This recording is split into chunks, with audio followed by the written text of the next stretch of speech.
Praise the Lord.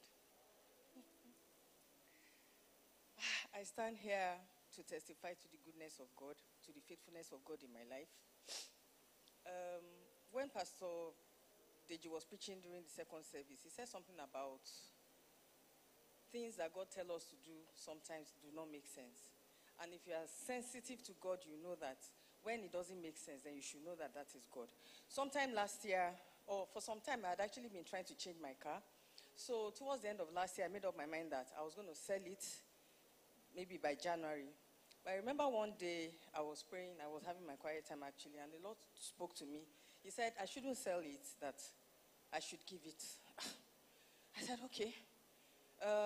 Come January, so I made up my mind that, okay, because of what I do, I would need it for December. By January, I was just going to give it. But after a while, I started to struggle, did I hear God? Did I not hear God?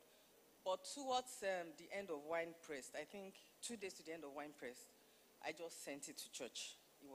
So I called Pastor Deji actually, and I told him I should just send it to the car park. I did. And what I just want to say this morning is that it wasn't easy. I haven't been without a car for over 10 years. And God did some things. One, he made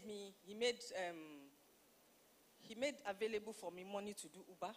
But there were times when I couldn't do Uber, and I had to go to the bus stop. It didn't feel right, It was quite difficult.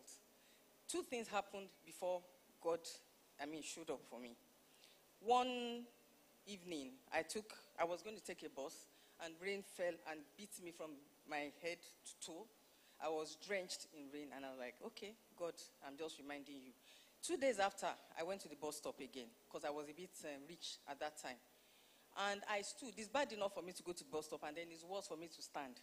And I waited. After a while, I said, what am I even doing here? I just crossed the road and went back home, and I told God, I said, this is the last time I'm going to stand at any bus stop to wait for a bus, that you're going to just have to do what you will do. To the glory of God, exactly 2 weeks after, in a way that I didn't expect, because before then, I was supposed to sell a property, so I was thinking, okay, when I sell it, I'll buy a car. But of course, you put up a property for sale, you don't know when it's going to go.